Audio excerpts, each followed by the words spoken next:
Aqui estamos, querido irmão, querida irmã, momento da nossa reflexão, momento em que nós vamos estar juntos, olhando para Nossa Senhora, refletindo o mistério dessa mulher maravilhosa, né? E ao mesmo tempo, nesse bate-papo, a gente faz com que as pessoas que já aprofundaram a sua devoção, a sua teologia, possam partilhar conosco. E eu tenho a imensa alegria de hoje contar com o Frei Jonas Nogueira, esse Frei Jonas que está sempre colaborando com a Academia Marial, esse Frei Jonas que tem aí esse bonito livrinho santo que ele publicou a sua palestra no 13º Congresso Mariológico. E ele, então, sempre está colaborando conosco. Por isso que eu vou acolher o Frei Jonas e vamos, durante meia hora, bater um papo sobre Nossa Senhora, vários assuntos, não é mesmo? E que nos outros programas, se você tiver alguma curiosidade, você pode deixar a sua pergunta e eu vou chamar o Frei Jonas e ele vai nos ajudar a responder. Então, esteja conosco, preste atenção e vamos, com a bênção de Nossa Senhora, fazer aqui esse nosso momento de Magnificat. Saudações de paz e bem a todos. Isso, e eu acredito que... Frei Jonas, você mora em Belo Horizonte, não é mesmo? Isso. Tá bom. E leciona teologia, mariologia, porque você principalmente está formado em Bíblia, se não me engano, porque você já nos deu umas palestras magníficas sobre a Bíblia. A minha área de formação é a teologia sistemática. Sim. E dentro da teologia sistemática, o campo de pesquisa, a mariologia. E aqui em Belo Horizonte eu dou aula no ISTA, né, o Instituto dos Religiosos, das Religiosas, Instituto Santo Tomás de Aquino, também em Caratinga, no Seminário Diocesano. Também trabalho como pároco aqui em Belo Horizonte, da paróquia São Francisco das Chagas, em Carlos Prates. Olha, então, que beleza. Você já tem quantos anos de ordenação, Frei Jonas? 15 anos. 15 anos. Natural de onde? Eu sou natural de Três Rios, estado do Rio de Janeiro. Estado do Rio de Janeiro, olha que maravilha. Sai gente boa de Três Rios, que coisa bonita. Mas a alegria de conversar com você, e principalmente, Frei Jonas, a alegria de poder conversar um pouquinho mais sobre Nossa Senhora. E sabe, o que eu estava pensando, já que você tem essa especialização em cima da Mariologia, nesse aspecto tão importante, eu conversava com a irmã Lina Boff, né? Como que foi toda essa passagem de uma Mariologia dentro de uma piedade popular, com o Vaticano II, com as conferências latino-americanas, né? Mas aqui eu queria que você olhasse e me ajudasse a olhar aquilo que você nos falou numa conferência, que me pareceu muito importante. Como que foi se desenvolvendo nas primeiras comunidades cristãs, nas primeiras reflexões, naqueles santos padres, né? Essa figura de Maria, né? Para a gente ver até onde corresponde aquilo que ao longo dos séculos, posteriormente, nós vamos ver como devoção Maria, e como é que corresponde àquilo que hoje nós tentamos resgatar como Mariologia. Como é que foi essa semente da devoção mariana? É interessante, quando nós tomamos esse tema, dividi-lo em 3 breves momentos, 3 grandes circunstâncias históricas. Primeiro, quando nós tomamos o período que nós vamos chamar de apostólico. Apostólico é o período em que ele segue da narrativa, da vivência dos apóstolos, aquilo que nós encontramos nos Atos dos Apóstolos, sobretudo, até o fim da narrativa desses textos, que, concomitante com a escrita, evidentemente, dos evangelhos canônicos, vamos apresentar a figura de Maria como mãe do Senhor, aquela mulher presente na vida de seu filho Jesus, mãe e discípula. Depois, Atos 1,14, Maria na igreja em oração com a comunidade, na vinda do Espírito Santo. Quando nós avançamos esse período da elaboração dos textos, ainda nesse âmbito de primeiras comunidades, nós vamos caminhar até 431, no Concílio de Éfeso. Caminhando até Éfeso, é importante nós percebermos que se vai falar sobre a Virgem Maria, o que vai se construir como base de toda a Mariologia, está estritamente relacionada, no primeiro momento, à Cristologia. Conhecer a Mãe do Senhor implica conhecer melhor o mistério da encarnação. Então aí nós vamos ter toda a elaboração, sobretudo da Escola de Alexandria, com a figura excepcional de São Cirilo, que vai construir para nós uma argumentação cristológica que legitima afirmar Maria é mãe de Deus, a Theotokos, melhor dizendo, genitora de Deus. De 431 até o final da Era Patrística, a gente pode até avançar, inclusive, esse período, avançar para além da Era Patrística, até mais ou menos o ano 1000, a virada do milênio, também escritos sobre a Virgem Maria, em que continuam nos explicando o mistério da encarnação, mas aqui outros temas também importantes que se encontram com a figura da Virgem Maria, como a questão dos sacramentos, a questão da igreja, né? Por excelência, esse tema Maria e a igreja, ele é um tema clássico dentro da Mariologia antiga e continua depois se desenvolvendo no primeiro milênio, consequentemente o segundo também, mas as bases vêm nos primeiros milênios, inclusive com a figura importante de Santo Ambrósio. Então seriam essas primeiras divisões nós poderíamos falar. Sei. Isso, creio que talvez seja muito importante perceber que a figura de Maria foi recebendo uma luz maior na medida em que os cristãos, os santos padres, buscavam entender Jesus. Exato. Quanto mais eles buscavam compreender quem era Jesus, como era esse mistério de homem, Deus, né? Mais se elucidava a missão, a figura de Maria. Ou seja, é muito importante, porque eu acho que depois houve uma certa separação, de que não se conseguia separar a reflexão de Maria, de Jesus, e de Jesus sem Maria. Um iluminava o mistério do outro, não é? Isso eu acho que é muito importante. E, posteriormente a essa primeira... Aliás, nesse tempo já se desenvolveram, assim, Frei, algumas devoções a Nossa Senhora, ou ela estava totalmente como Theotokos? Porque eu vejo a Theotokos, principalmente no rito dos nossos irmãos de rito bizantino, totalmente imerso dentro da liturgia, né? Está ali a Theotokos, o Akakistosh, né? Que é o grande hino mariológico, mas a impressão de que, de repente, no nosso Ocidente, a gente teve uma bifurcação, né? E o lado da devoção mariana parece que tomou um caminho próprio. Como é que você vê isso? Partiu de algum autor, de alguma situação especial, ou de a interpretação da Bíblia? Porque, para entender, eu não consigo entender muito bem, eu acho que você entende. Por que os nossos irmãos cristãos, né, foram vacinados, boa parte deles, principalmente evangélicos, vacinados contra a Nossa Senhora, para não assumi-la, né? Por que será isso? Será que foi dessa bifurcação que nos aconteceu na história, que de repente tentaram rasgar Nossa Senhora e separá-la do Filho, ou centralizar tudo no Filho, porque estava tudo centralizado demais em Nossa Senhora? É muito interessante isso que o senhor fala, Padre Luiz, porque, primeiro, vamos pensar em antiguidade, não é? Sim. Nós temos de antiguidade mariológica que vem a legitimar uma devoção à Mãe do Senhor. Além, evidentemente, dos textos bíblicos que garantem para nós essa figura excepcional, essa figura singular na tradição da nossa fé.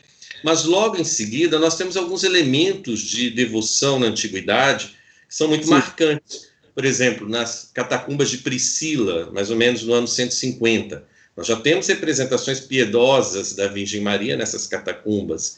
Se a gente pensa a oração sobre tum presidium, sobre a vossa proteção, nós estamos no âmbito aproximadamente do século III, na região da Alexandria, já traz uma devoção mariana em forma de oração, inclusive pedindo a proteção da Mãe do Senhor numa realidade de perigo. Não se sabe bem qual seria essa realidade, invocando a Mãe do Senhor como Theotokos, Mãe de Deus, genitora de Deus. Subtum presidium seria a oração mais antiga da Nossa Senhora? Sim, é a oração mais antiga que nós temos a Virgem Maria, né? Continua tão atual até hoje. De uma importância ímpar essa oração, porque inclusive é a que traz, né, em forma de oração, o termo Theotokos, genitora de Deus, antes do concílio de Éfeso. É uma maneira de dizer para nós, olha, o concílio de Éfeso explicita uma fé da igreja que já existe no coração, na vivência dos fiéis. Uma expressão que nós usamos hoje, né? Já está no sensus fidei do povo santo de Deus. E aí nós vamos, a patrística especificamente, ela tratando da Virgem Maria, ela não fez mariologia. A mariologia aparece no tratado patrístico. A única exceção que nós temos é a figura de São Jerônimo, que escreveu um tratado sobre a virgindade de Maria. No mais, todos os santos padres, nas suas elaborações, eles trataram do tema, sobretudo cristológico, e procurando na Virgem Maria base para a sua reflexão. Voltando à dimensão mais devocional, olhando, por exemplo, a questão da iconografia, no primeiro milênio da nossa fé, nós vamos sempre encontrar, por exemplo, a Virgem Maria ligada ao menino. Isso é muito interessante, pensar essa forma iconográfica da Mãe do Senhor com o menino, porque isso nos remete diretamente à realidade de Maria e o mistério da encarnação. O senhor citou muito bem a questão dos nossos irmãos da Igreja Ortodoxa, não é? Muito interessante que nós, quando olhamos a imagem da Virgem Maria como menino, falamos, é a Mãe do Senhor com o menino. O ortodoxo, ele também vê isso, mas ele fala uma coisa muito bacana, ele olha o mistério da encarnação, ele olha a iniciativa de Deus figurada no ícone.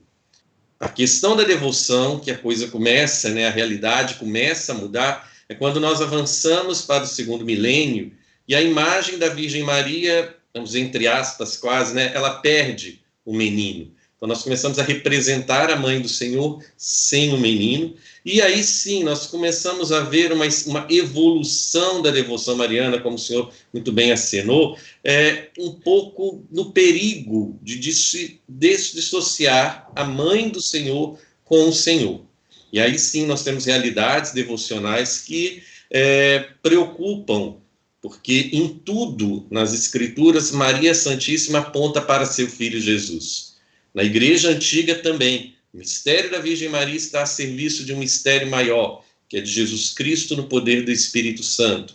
E aí depois nós vemos que acontece um distanciamento dessas imagens devocionais, absolutizando em alguns aspectos a Mãe do Senhor. Frei Jonas, será que a gente poderia dizer que isso aconteceu também devido ao fato de, digamos assim, ter se engessado até certo ponto a liturgia dentro de um latim que ninguém mais entendia, né? Ou seja, o clero ficou com o lado da liturgia e o povo falou, nós vamos para nossas devoções porque já não entendemos mais nada do que esses padres estão falando. E será que essa dissociação não teria também sido uma razão de esse afastamento do povo de uma participação mais ativa na própria celebração? A gente rezava o texto, e o padre fazia o seu latinório lá, né? E a gente fazia a ladainha Nossa Senhora e o padre lá conversando com Jesus. Eu tenho a impressão de que, será que não houve também esse fato de ter engessado a liturgia durante séculos e séculos, sem essa comunicação, sem essa participação ativa que o Concílio Vaticano trouxe de volta para nós?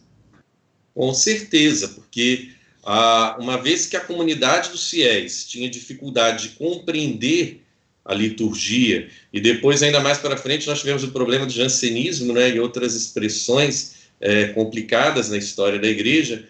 De fato, o refúgio do fiel no seu contato com Deus era a devoção. E aqui, nós falamos isso até com muito respeito, não é? Porque a devoção, ela de fato é um caminho para Deus. Ela não substitui a liturgia, mas naquela realidade de um engessamento litúrgico e do distanciamento do povo dessas realidades sacramentais, sobretudo, talvez melhor dizendo até, né, do mistério celebrado, como hoje a Constituição do Vaticano II nos dá, o caminho que as pessoas tinham, de fato, eram as devoções. E o Brasil que o diga, não é? Nós tivemos o Brasil Colônia, em que nós tínhamos muita reza e pouca missa. Essa expressão dos historiadores é uma maneira de falar para nós, não é? Nós nascemos, enquanto povo brasileiro, católico, num berço de devoção. Depois, com a chegada uma segunda vinda, né, de missionários e tudo mais, que se retomou a dimensão sacramental litúrgica. Você imagina, Frei Jonas, que eu não sou ainda desse tempo, né? Eu nasci um pouco depois, mas eu fui ver missa nascido na roça, a gente foi ver missa uma vez por ano, né? Quando lá na roça vinha um padre celebrar, fazer a festa da Nossa Senhora da Guia. O resto era o nosso terço e os nossos cânticos e pronto, né? Ou seja, a devoção, a piedade manteve a nossa fé, né? Apesar de não haver quase celebração nenhuma, a não ser na Semana Santa, que a gente botava o pé no chão e ia para a cidade participar das procissões. Mas eu acho que isso no Brasil, hoje em dia, ainda você encontra essas situações, região amazônica, ainda a situação é assim, né? Ou seja, como diz, falta muitas vezes as pessoas que sejam evangelizadores, estejam presentes ali, né? Mas em tudo isso, eu acho que nós chegamos a esse período novo do Vaticano II e, graças a Deus, a gente vai fazendo um casamento novamente entre a mãe e o filho. Não deixar separado nenhum dos dois, né? Eu sempre digo, gente, o selo para saber quem é o verdadeiro Jesus continua sendo a marca de Maria. Onde tiver a marca de Maria, é o verdadeiro Jesus. Senão, pode ser um Jesus falso, não acha? Claro. Tanto que os santos padres ainda falavam, né? O selo da ortodoxia da nossa fé é a Virgem Maria. Porque ela que nos garante a humanidade do Verbo, a encarnação do Verbo, e garantindo a encarnação do Verbo, você é até bem redundante nisso, né? A real encarnação do Verbo que nós falamos de salvação, de igreja, Maria não é o centro da nossa fé, mas ela está no centro da nossa fé. Então, isso ela garante para todos nós esse princípio de ortodoxia da fé. Isso creio que é muito importante. Nós temos poucos minutos ainda, mas eu gostaria que você comentasse um pouquinho para nós, porque demos o nome nesse programa de Magnífica, e ninguém melhor do que você para nos falar um pouquinho dessa poesia, ou deste salmo mariano, desse texto tão bonito, que é tão gostoso, que eu digo sempre, nós não rezamos a Nossa Senhora, nós rezamos com ela, esse Magnífica, né? É a oração dela, e a oração que também é a nossa oração. Qual é o contexto bíblico, Frei Jonas, dessa oração de Maria? O Magnífica, no primeiro momento, vamos pensá-lo no conjunto da anunciação do Senhor. Por que eu digo isso? Olha que o relato da anunciação termina falando que sua parenta Isabel está grávida. E Maria vai até Isabel, não no sentido de ver, vamos ver se o anjo está falando verdade ou não, evidentemente que não. Ela vai até Isabel para testemunhar, glorificar a ação de Deus. Então ela se coloca nessa perspectiva da viagem como uma missionária, inclusive nós podemos dizer, né, a primeira missionária cristã é a Virgem Maria, que ela trazendo o Senhor consigo vai até a casa de Zacarias e saúda Isabel nesse belíssimo canto. Então, nós olhamos em conjunto o texto da Anunciação de Maria em Lucas com o Magnífica. E o texto em si, quando nós o tomamos, é muito importante duas referências. Primeiro é o Cântico de Maria, irmã de Moisés, porque é o cântico de libertação. Esse cântico, enquanto mais antigo, ele é a base para a retomada, é retomado no cântico de Ana, mãe de Samuel, que inspira a tradição cristã, que inspira Lucas a entender que, no mistério da encarnação do Verbo, a Virgem Maria transborda de gratidão, ela transborda de louvor a Deus. E neste transbordamento de louvor a Deus, que se concretiza no Magnífica, ela está narrando que, primeiro, evidentemente, quando diz minha alma glorifica, exulta, ela começa já nesse transbordamento de gratidão, mas vai pontuando as maravilhas, as ações de Deus que ele faz na história. Então, quando ela faz essa memória histórica, não é, das grandes ações de Deus em favor de seu povo, ela retoma todo esse filão do cântico de Miriam, né, irmã de Moisés, depois Ana, ou seja, ela narra a glória de Deus na história. E ao mesmo tempo ela já projeta para frente, de geração em geração. Né? Joga as maravilhas que Deus vai realizar, que serão muito maiores ainda do que as que aconteceram no passado. Né? Então eu acho que é importante isso aí. Agora, dá para a gente tomar do Magnífica algum empenho, digamos assim, aquilo que seria uma conotação de doutrina social da igreja, já brotando do Magnífica de Nossa Senhora? Com aquela expressão que ela diz, vai haver uma reviravolta na sociedade, minha gente. O que você acha, Frei Jonas? Com certeza, porque o tema do Evangelho de Lucas, de um modo geral, é a alegria da salvação.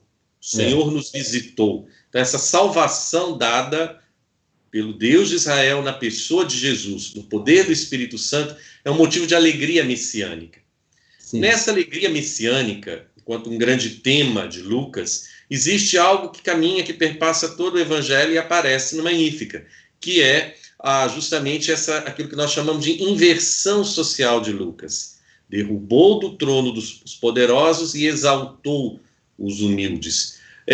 Aqui entra um tema muito importante para a teologia da igreja, sobretudo a teologia latino-americana, da opção pelos pobres. Deus fez uma opção pelos pobres em Jesus, evidentemente, da pessoa do Verbo, mas também na pessoa de sua mãe Maria de Nazaré.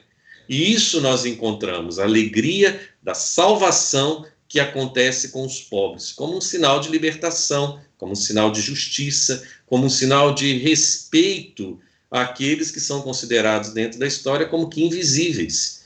E aí entra a doutrina social da igreja, tomando o tema do Magnífica, com cuidado pelos pobres, com o discurso fundado nos evangelhos sobre a justiça evangélica, o respeito incondicional para com todo ser humano, independente de sua condição econômica, mas tendo um olhar privilegiado sobre o pobre, o excluído. Isso tudo, sim, nós encontramos no Magnífica. Tanto que nós podemos dizer que o grande hino, não só de Maria, como bem o senhor disse, que a igreja canta com Maria, é um hino de libertação, de cuidado para com os pobres, a partir da ação de Deus. É Deus quem toma a iniciativa de uma justiça social. Então, sim, o Magnífica, ele é base da tradição da nossa fé na linguagem da doutrina social da igreja.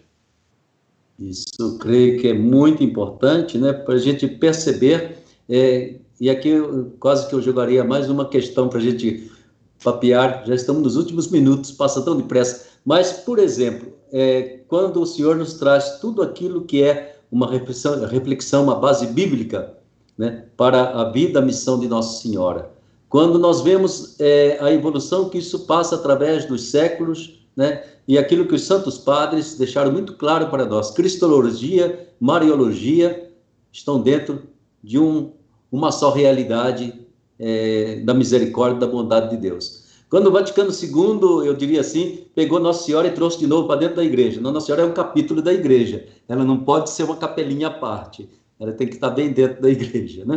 Agora, Frei Jonas, como é que a gente vê o devocionismo que vai se desenvolvendo atualmente dentro da igreja católica, principalmente?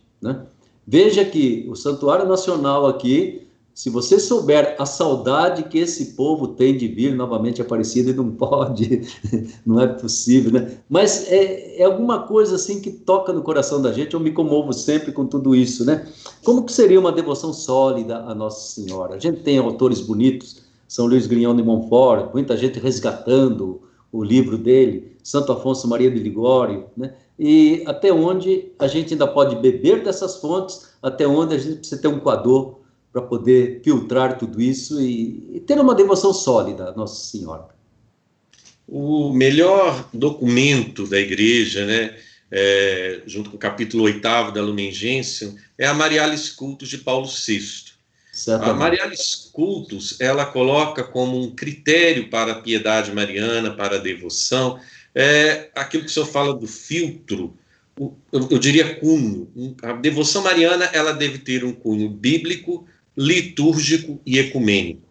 Sim. Uma devoção mariana que não encontre seu respaldo nas Sagradas Escrituras, que ela seja discorde da tradição litúrgica da igreja, ou ainda que seja marcada por um maximalismo que venha ferir o senso de fé da grande igreja, que inclui, de fato, também o protestantismo, ou seja, uma Mariologia, uma devoção mariana desligada do mistério da Trindade, aí sim, se perde-se disso, Bíblia, liturgia e a dimensão ecumênica, nós caímos num devocionismo.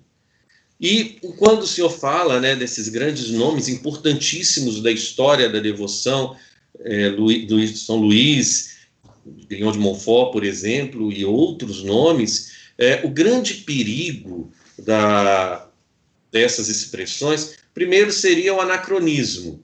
Seriam expressões de devoção anteriores ao Vaticano II, que se toma esses textos ao pé da letra, como se fossem textos muito mais que nos infundisse, né, ou nos provocasse devoção, textos quase que como canônicos, textos como que acolhidos como infalíveis da fé. São textos dentro de um tempo. E o segundo perigo ainda que incorre nesta questão é uma espécie de modismo devocional. Ou seja, agora o modismo devocional aponta para isso. E depois não se aprofunda bem a espiritualidade daqueles ou daquele que trouxe essa devoção. Eu não sei, Padre Ulisses, se você se lembra, mas há 10 anos, mais ou menos, se eu não me engano, tínhamos eu vou chamar de modismo, depois eu mostro que faço isso de uma forma muito respeitosa, mas do escapulário. A gente estava benzendo escapulário e tudo mais, e desligado da devoção do Carmelo, né, dessa grande espiritualidade, o Carmelo. Então passou aquela onda, começa uma segunda onda. Então é isso de fato a devoção mariana, uma coisa que você cai em ciclos devocionais e não alcança o âmago de uma espiritualidade. Então é preciso perseverança, é preciso conhecimento das fontes. Se alguém se identifica com esse ou aquele caminho devocional, deve aprofundar naquilo, mas não caindo em anacronismos históricos. Essa marcha ré não vale a pena, não é mesmo? Não vale a pena a marcha ré de jeito nenhum. Eu acho que, como dizia Jesus, a gente tem que pegar desse baú as coisas, né, que realmente ainda podemos aproveitar, mas não podemos tomá-la como um todo e simplesmente requentar. Eu acho que tudo que é requentado do passado não faz bem para a alma e não faz bem para a nossa santificação também, certamente. São modismos que passam. Mas que bom, a gente teria muita coisa a conversar ainda, mas a Mara está aqui ao meu lado dizendo que o tempo já está se esgotando. Mas eu queria que você fizesse um pouquinho de propaganda para a nossa pós-graduação, viu? Você acha que vale a pena? É bom convidar o pessoal, porque, olha, em janeiro vamos começar o primeiro módulo, se Deus quiser. Olha, é muito boa a pós-graduação em Mariologia, não é boa não, é muito boa, porque ali, primeiro por causa do próprio grupo, né? Nós temos devotos e devotas de Nossa Senhora do Brasil inteiro, que trazem suas experiências de fé em Jesus na devoção à Virgem Maria. E ali é o espaço de elaborar essa devoção, encontrar bases sólidas, aquilo que a Marialis Cultus nos fala, né? Acontece de uma maneira incisiva ali, de uma maneira muito bem feita nessa pós-graduação. E são os professores, né? Eu tenho a alegria de participar desse grupo, são muito atentos a essas realidades regionais que cada um traz consigo, as demandas contemporâneas da Mariologia. Então, eu sou suspeito de falar, mas justamente por estar dentro dessa pós-graduação que eu digo com propriedade, né? É um curso muito bem elaborado, com uma bibliografia excelente, e o que mais me encanta é que, nesse intervalo, né, que os cursos acontecem no período de férias, os nossos estudantes continuam pesquisando, continuam pedindo material, continuam trocando entre si informações mariológicas muito sérias, das pesquisas, literatura, sites. Então, indiscutivelmente, essa pós-graduação em Mariologia é um dom de Deus para a Igreja no Brasil, é um serviço teológico qualificado. Eu creio que é muito importante a gente perceber que na pós-graduação que nós temos pela Academia Marial, não é mesmo? É verdade que todos os cursos de teologia, mais ou menos, contemplam um capítulo de Mariologia, mas é um capítulo, né? De repente a gente se dedica a novamente olhar eclesiologia, cristologia, pneumatologia, tudo isso, e de repente olhar para a figura de Maria e integrá-la, né? A Mariologia integra tudo isso, que eu creio que é ocasião única. Não sei se repete em muitos lugares do Brasil, acredito que não, e nem do mundo, né? Não se repete com tanta facilidade. Então, é uma ocasião única, bonita, e a pessoa ali ela vai se debruçar sobre o mistério da igreja, o mistério de Jesus, o mistério da Trindade, né? Tudo isso para amarrar uma Mariologia muito sólida dentro do seu coração. Não atrapalha a devoção da gente e aumenta o amor por Nossa Senhora, não é mesmo? Com certeza. Não vai desmitizar ninguém. Olha, querido Frei Jonas, obrigado pela sua participação, viu? Tirei aí um tempo precioso de você, mas é tão bom saber que muita gente vai estar bebendo essas palavras aí. E se você não se incomodar, eu vou chamá-lo mais vezes para a gente conversar aqui com o nosso Vai ser um prazer. Tá bom. Obrigado por esse dom que você fez, essa publicação que está aqui do nosso 13º Congresso Mariológico, né? O 14º vai ficar para o ano que vem mesmo, porque o nosso Corona não quis saber, ele não é mariano, esse Corona, viu? Ele é anti-mariano, não deixou acontecer. Um abraço imenso para você, Frei. Muito obrigado. Um grande abraço, Padre Ulisses, um grande abraço a todos. Fiquem com Deus e com a bênção da Mãe do Senhor. Assim seja, e para você, muito obrigado. Esse momento gostoso de bate-papo. Toda semana a gente tem esse momento. Você pode entrar no A12, você pode entrar aí no Santuário Nacional, no nosso Facebook. Está aí o programa gravadinho para você poder beber da sabedoria de pessoas que realmente gostam de partilhar o dom do Espírito Santo que lhes foi concedido. Fique com Deus, Nossa Senhora abençoe você, proteja você e a sua família, hoje e sempre. Amém.